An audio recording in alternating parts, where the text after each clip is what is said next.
So the Liberal Party is committed to legalizing and regulating marijuana, and we're going to get started on that right away. Well, that campaign promise separated the Liberals from other parties with the idea that full legalization could see Canada ride high on tax revenues from a new industry. So how would it change our country? David Common joins us now with more on that. Hi, David. Hi, Wendy. Well, let's start with the money. If you were looking to make some this week on the stock market, the companies that already grow marijuana legally in Canada did very well the day after election night. And if legalization goes through, they're going to do a lot better.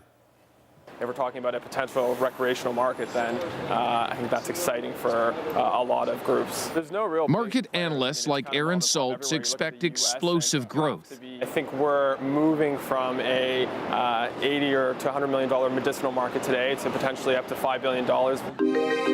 A huge projection, increases similar to what's being experienced in Oregon, Washington State, and Colorado, where pot shops have set up, much like provincially run liquor stores in Canada, ensuring minors don't buy, certain standards are set, and taxes, lots of taxes are collected.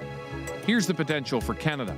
Assume $5 billion in sales a year. If you matched Colorado's tax rate of 17%, Ottawa and the provinces could share an $850 million windfall. Welcome to Colorado, home of legal marijuana. Taxes will have to be kept low, though, to ensure the black market doesn't thrive.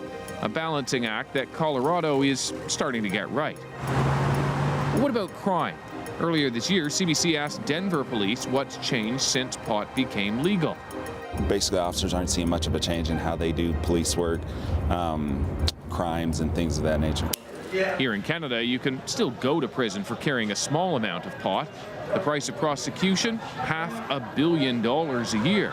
But even if cannabis does become legal, lawyer Howard Levitt says there are other, more personal costs. If you're coming into work intoxicated, whether it's on marijuana or on alcohol, you could be fired ultimately for that. Some employers can do testing, but they have to have a good reason to suspect intoxication on the job. If it's a safety-sensitive position, oil sand worker, truck driver, forklift driver, airplane pilot, then you can be tested.